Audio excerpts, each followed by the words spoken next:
ಗುರು ಜಗತ್ತಿನ ಬಹಳ ದೊಡ್ಡ ಶಕ್ತಿ. ನ ಗುರೋರಧಿಕಂ ನ ಗುರೋರಧಿಕಂ ನ ಗುರೋರಧಿಕಂ ಎಂದು ಗುರುವನ್ನು ಸ್ತುತಿ ಮಾಡಲಾಗ್ತದೆ. ಗುರು ಅಂದರೆ ದೊಡ್ಡದು ಅನ್ನುವಂಥ ಅರ್ಥವೂ ಇದೆ. ಗ್ರಹಗಳಲ್ಲಿ ಗುರುಗ್ರಹ ದೊಡ್ಡದು. ಇವತ್ತು ಆಷಾಢ ಮಾಸದ ಹುಣ್ಣಿಮೆ. ಇವತ್ತು ವ್ಯಾಸರ ಜನ್ಮದಿನ.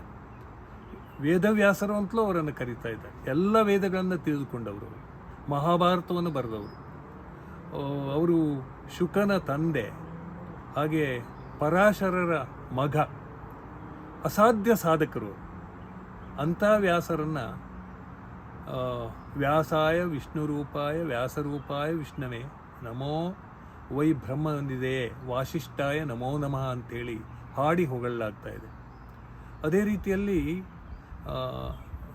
ವ್ಯಾಸರು ಬಹಳ ದೊಡ್ಡ ವ್ಯಕ್ತಿ. ಅವರ ಜನ್ಮದಿನ ಇವತ್ತು ಗುರುಗಳೆಲ್ಲ ಯಾರು ಪೀಠಾಧಿಪತಿಗಳಾಗಿರ್ಬೋದು ಅಥವಾ ಯಾರು ಸನ್ಯಾಸವನ್ನು ಸ್ವೀಕರಿಸಿರ್ತಾರೋ ಅವರು ಚಾತುರ್ಮಾಸವನ್ನು ಕೈಗೊಂಡಿರ್ತಾರೆ. 4 ತಿಂಗಳು ಎಲ್ಲವನ್ನು ಒಂದೇ ಜಾಗದಲ್ಲಿ ನಿಂತುಕೊಂಡು ತಮ್ಮ ಶಿಷ್ಯರಿಗೆ ಬೋಧನೆ ಮಾಡ್ತಾ, ತಪಸ್ಸು ಮಾಡ್ತಾ, ಜಪ ಮಾಡ್ತಾ, ಧ್ಯಾನ ಮಾಡ್ತಾ ತಮ್ಮದೇ ಆದಂಥ ಒಂದು ಆಧ್ಯಾತ್ಮಿಕವಾದಂಥ ಲೋಕದಲ್ಲಿ ವಿಹರಿಸಿರ್ತಾರೆ. ಅಂತಹ ಗುರು ಪೂರ್ಣಿಮೆ ಇವತ್ತು. ಗುರುವಿನ ಶಕ್ತಿ ಬಹಳ ದೊಡ್ಡದು. ಗುರವೇ ಸರ್ವಲೋಕಾನಾಂ ಭಿಷಜಯ ಭವರೋಗಿಣಾಂ ನಿಧೇ ಸರ್ವವಿದ್ಯಾನಾಂ ದಕ್ಷಿಣಾಮೂರ್ತಯೇ ನಮಃ ಅಂತೇಳಿ ಗುರುವನ್ನು ಕೊಂಡಾಡಲಾಗ್ತದೆ. ಸರ್ವಲೋಕಕ್ಕೆ ಗುರು ನೀನು, ಭವ ಎನ್ನುವಂಥ ರೋಗಕ್ಕೆ ನೀನು ಔಷಧಿ. ಅಂತಹ ದಕ್ಷಿಣಾಮೂರ್ತಿಯೇ ನಿನಗೆ ವಂದನೆ ಅಂತ ಕರೆಯಲಾಗ್ತಾ ಇದೆ. ಅಂತಹ ಗುರುವನ್ನು ನಾವು ಎಷ್ಟು ಹಾಡಿ ಹೊಗಳಿದರೂ ಕಡಿಮೆ.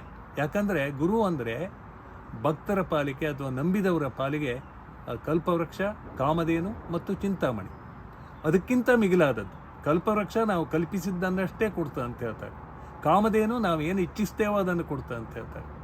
ಆದರೆ ಚಿಂತಾಮಣಿ, ಆ ಚಿಂತಾಮಣಿಯನ್ನು ಕೈಲಿ ಹಿಡ್ಕೊಂಡು ನಾವು ಏನೇನು ಚಿಂತಿಸ್ತೇವೋ ಅದು ಸಿಗ್ತದೆ ಅಂತ. ಆದರೆ ಗುರು ಹಾಗಲ್ಲ. ನಮಗೆ ಏನು ಬೇಕು, ನಮಗೆ ಯಾವುದು ಯುಕ್ತವಾದದ್ದು, ನಮಗೆ ಯಾವುದು ಸರಿಯಾಗ್ತದೆ, ಯಾವುದನ್ನು ನಾವು ಆ ದಾರಿಯನ್ನು ಹಿಡಿದು ಮುಂದೆ ಸಾಗಿದರೆ ನಮ್ಗೆ ಒಳ್ಳೆಯದಾಗ್ತದೆ ಅಂತ ತಿಳ್ಕೊಂಡು ಅದನ್ನು ಕೊಡ್ತಾರೆ. ಅದಕ್ಕಾಗಿ ದಕ್ಷಿಣಾಮೂರ್ತಿ ವ್ಯಾಖ್ಯಾನದಲ್ಲಿ ಒಂದು ಮಾತಿದೆ, ಗುರೋಸ್ತು ಮೌನಂ ವ್ಯಾಖ್ಯಾನಂ ಶಿಷ್ಯ ಚಿನ್ನ ಸಂಶಯ ಅಂತ. ಗುರುವಿನ ಮೌನವಾದ ವ್ಯಾಖ್ಯಾನದಲ್ಲಿ ಶಿಷ್ಯನ ಸಂಶಯಗಳೆಲ್ಲ ದೂರ ಆಗಿ ಹೋಗ್ಬಿಡ್ತವೆ. ಅಂಥ ಗುರುವಿನ ಕುರಿತು ಎಷ್ಟು ಹೊಗಳಿದರೂ ಸಾಲದು. ಯಾಕಂದರೆ ಕಬೀರ್ ತಮ್ಮ ದೋಹೆಯಲ್ಲಿ ಹೇಳ್ತಾರೆ, ಸಬ್ ಧರ್ತಿ ಕಾಗಜ ಕರುಂ ಲೇಖನಿ ಸಬ್ ಬನರಾಯ ಸಪ್ತ ಸಮುಂದಕಿ ಮಸೀಕರುಂ ಗುರುಗುನ ಲಿಖಾ ನ ಜಾಯ. ಇಡೀ ಭೂಮಿಯನ್ನು ಕಾಗದ ಮಾಡಿಕೊಂಡು, ಎಲ್ಲ ಅಡವಿಯಲ್ಲಿರುವ ಮರಗಳನ್ನು ಲೇಖನಿ ಮಾಡಿಕೊಂಡು, 7 ಸಮುದ್ರಗಳಲ್ಲಿರುವ ನೀರನ್ನು ಬರೆಯುವ ಮಷಿಯನ್ನು ಮಾಡಿಕೊಂಡು ಬರೆದ್ರೂ ಸಹ ಗುರುವಿನ ಗುಣವನ್ನು ಲಿಖಾ ನ ಜಾಯ್ ಬರೆದು ಮುಗಿಸ್ಲಿಕ್ಕೆ ಸಾಧ್ಯ ಇಲ್ಲ. ಅಂಥ ಗುರು, ಆ ಗುರುವಿನ ಸ್ಮರಣೆ, ಆ ಗುರುವಿನ ಧ್ಯಾನ, ಆ ಗುರುವಿನ ಸಾಮೀಪ್ಯ ಅದು ಬದುಕಿಗೆ ಒದಗಿ ಬಂದರೆ ಆತ ಉದ್ಧಾರ ಆಗ್ತಾನೆ. ಗುರುವಿನ ಹತ್ತಿರ ಇದ್ದವ್ರನ್ನ ಅಂತ್ಯವಾಸಿ ಅಂತ ಕರೀತಾರೆ. ಯಾರು ಗುರುವಿನ ಹತ್ತಿರ ಉಳ್ಕೊಂಡು, ಆ ಗುರುವು ಸಹ ತನ್ನ ಶಿಷ್ಯನನ್ನು ತನ್ನ ಮಗನಂತೆ ಪರಿಭಾವಿಸ್ತಾನೆ. ಅದೇ ರೀತಿಯಲ್ಲಿ ತಾನು ಕಲ್ತದ್ದನ್ನೆಲ್ಲ ಧಾರೆ ಎರಿತಾನೆ. ನಮೋಸ್ತುತೆ ವ್ಯಾಸ ವಿಶಾಲ ಬುದ್ಧೆ ಪುಲ್ಲರವಿಂದಾಯ ಪತ್ರನೇತ್ರ ಏನತ್ವಯ ಭಾರತ ತೈಲ ಪೂರ್ಣಮಯ ಪ್ರಜ್ವಾಲಿತೋ ಜ್ಞಾನಮಯ ಪ್ರದೀಪ ಅಂತ ಭಗವದ್ಗೀತೆಯ ಧ್ಯಾನ ಶ್ಲೋಕದಲ್ಲಿ ವ್ಯಾಸರನ್ನು ಹೊಗಳಲಾಗಿದೆ. ಅಂತಹ ವ್ಯಾಸರು ನಮ್ಮ ಈ ಭಾರತ ದೇಶದ ಒಂದು ಮಹಾಘನ. ಯಾಕಂದರೆ ಮಹಾಭಾರತವನ್ನು ಬರೆದರು. ಧರ್ಮೇಚ ಅರ್ಥೇಚ ಕಾಮೇಶ ಮೋಕ್ಷೇಚ ಭರತರ್ಷಭ ಯದಿ ಹಸ್ತಿ ತದನ್ಯತ್ರ ಯನ್ನೇಹ ಹಸ್ತಿ ನ ಕುತ್ರಚಿತ್ ಅಂತ ಮಹಾಭಾರತವನ್ನು ಹೊಗಳಲಾಗಿದೆ. ಧರ್ಮ, ಅರ್ಥ, ಕಾಮ, ಮೋಕ್ಷ ಎನ್ನುವ ಈ ಚತುರ್ವಿಧ ಫಲಪುರುಷಾರ್ಥಗಳು ಮಹಾಭಾರತದಲ್ಲಿ ಏನೇನಿದೆಯೋ ಅದೆಲ್ಲ ಜಗತ್ತಿನಲ್ಲಿದೆ. ಮಹಾಭಾರತದಲ್ಲಿ ಯಾವುದಿಲ್ವೋ ಅದೆಲ್ಲೂ ಇಲ್ಲ ಅಂತ. ಮಹಾಭಾರತವನ್ನು ಮಹಾವತ್ವಾತ್ ಭಾರವತ್ವಾತ್ ಮಹಾಭಾರತ ಮುಚ್ಚತೆ ಅಂತ ಹೇಳ್ತಾರೆ.